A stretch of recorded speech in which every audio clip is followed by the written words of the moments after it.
The goat life movie এমন একটা movie যে মুভিটা দেখার পর থেকে প্রতিটা আরব গালফের ভিতরে আরবিদের ভিতরে বিভিন্ন ধরনের পরিবর্তন এসেছে। ওনারা এখন ভাবতেছেন বিভিন্ন ধরনের আইন কানুন এবং কি চেঞ্জ করবে। দ্য গট লাইফ এমন একটা মুভিটার ব্যাপারে আপনাকে জানতে হবে, আমি তারপরে জানিয়ে দিব কি কি চেঞ্জ করার সিদ্ধান্ত নিতেছে। দ্য গট লাইফ মুভিটা হচ্ছে যেন কি নওয়াজুদ্দিন একজন তামিলনাড়ুর লোক, সে সৌদিতে যান কিভাবে তার স্ত্রীর গয়না এবং কি জমিন বন্ধক রেখে উনি সৌদিতে আসেন ওনার সংসার উজ্জ্বল করার আশা নিয়ে, যেমন কি আমরা প্রবাসীরা আসি বাইরের দেশে চাকরি করার জন্য। আসার পরে এয়ারপোর্টে ওনার কোনো ধরনের মালিক পাওয়া যায় না, এয়ারপোর্টে অনেকক্ষণ বসে থাকা লাগে, থাকার পরে ওনাকে কোনো মালিক রিসিভ করে নাই। তারপর একজন লোক ওনাকে জিজ্ঞেস করে তোরা এতক্ষণ দাঁড়ায় রয়েছিস কেন, এখান থেকে যাস না কেন? পরে আবার রিপ্লাই আসি ওই দুইজন লোককে নিয়ে যায়।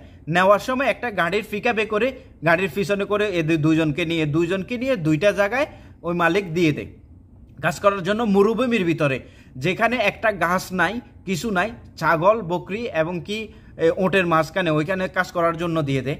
তারপরে ওই দেওয়ার পর থেকে ওর পরে শুরু হয় নির্যাতন বিভিন্ন ধরনের। ও যেহেতু তামিলের লোক, ওর কোনো হিন্দিও ভাষা জানেন না, না আরবি ভাষা জানেন। ও যখন রাতে ঘুমায় তখন ওইখানে নতুন কফিল এসে ওনাকে লাথি মারে, নওয়াজুদ্দিনকে লাথি মারে তুলে দেয়। তারপরে যায় আবার সকালবেলা খাওয়ার জন্য কিছু থাকে না, এক ফোঁটা পানির জন্য কি পরিমাণ কষ্ট করে ওই জায়গাটার ভিতরে, না ঠিক মতো পানি আছে না খাওয়ার কিছু আছে।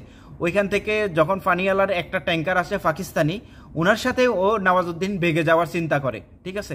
তখন ওর সাথে যখন বেগে যাওয়ার চিন্তা করে তখন তার কফিল এসে তাকে অনেক ধরনের মারধর করে, কিন্তু মূলত ওইটা তার আসল কফিল না। ও যখন কফিলের কথা বলে আমি একটা রেস্টুরেন্টের বিষয়ে এসেছি আমাকে এখানে দেয় না, তখন ওর ফাস্টফুড সব কিছু ছিঁড়ে ফেলে দেয়, ওর কোনো ভিসার কাগজপত্র রাখে না।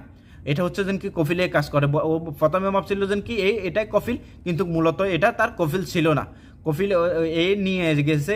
ওরা যখন এয়ারপোর্টে অনেকক্ষণ বসেছিল তারপরে তাদেরকে কোনো আরবাব রিসিভ করে না, যার কারণে নিয়ে গেছে।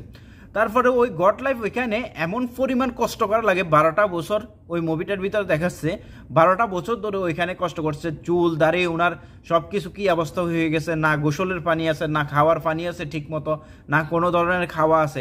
জেওয়ালের ভিতরে পাহাড়ের মরুভূমির বালুর ভিতরে কিভাবে একটা মানুষের জীবন পার করে, কিভাবে একটা যে প্রবাসী ওইখানে থাকে, যে মুভিটা দেখলে আপনার চোখের পানি অজস্রে ঝরবে, এমন একটা মুভি দ্য গট লাইফ। এই গট লাইফ মুভিটা প্রবাসীদেরকে নিয়ে বানানো হয়েছে।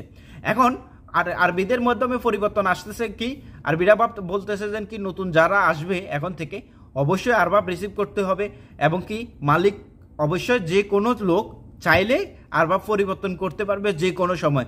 সৌদিতে এমন কানুনের চিন্তা ভাবনা করতেছে, অনেক জায়গায় অনেকজনে বলতেছে যেন কি, এবং কি আপনার ডিউটির নির্দিষ্ট টাইম এই নির্দিষ্ট টাইম পর্যন্ত আপনি ডিউটি করবেন, তারপরে আপনি চাইলে আরবাবের সাথে যোগাযোগ করেন না করেন এটা কোনো সমস্যা নাই। আমরা অনেক সময় দেখি যেন কি আমাদের ডিউটি হচ্ছে 8 ঘন্টা, আমাদের ডিউটি করা হয় 12 ঘন্টা, এবং কি আমরা 12 ঘন্টা ডিউটি করার পরে আসার পরেও আমাদেরকে ফোন দিতে শুরু করে কাজের জন্য যাওয়ার জন্য, কাজে আসতে হবে। এগুলো যেন না করা যায়। একজন প্রবাসী যার ডিউটি যতক্ষণ সময়, সে শুধু ততক্ষণ টাইম তার মালিকের কথা মানবে, মালিকের কথা মতো কাজ করবে, এর বাইরে কোনো কাজ ও করবে না, ওর মন খুশি মতো থাকতে পারবে, এরকম একটা কানুনের চিন্তা ভাবনা করতেছে। দ্য গট লাইফ এই মুভির হিস্টোরি প্রতিটা আরব দেশে মানুষের ভিতরে অন্যরকম একটা কাজ করেছে। মানুষের হিতাহিত কি, আসলে একজন মানুষ প্রবাসে দেশের বাড়ি সব কিছু ছেড়ে আসে প্রবাস জীবনে, আসার পরে ওই মানুষটা কি পরিমাণ কষ্ট করে, কি পরিমাণ তার জীবনগুলো পার করে কিভাবে, এই জিনিসগুলাই বুঝাইছে দ্য গট লাইফ মুভিটা। দ্য গট লাইফ মুভিটা আপনি জীবনে একবার হলেও দেখবেন, দেখলে বুঝতে পারবেন আসলে প্রবাসীদেরকে নিয়ে কি দেখাতে চাইছে এই মুভিটার ভিতরে দেখলে আপনার চোখের পানি অজরে ঝরবে।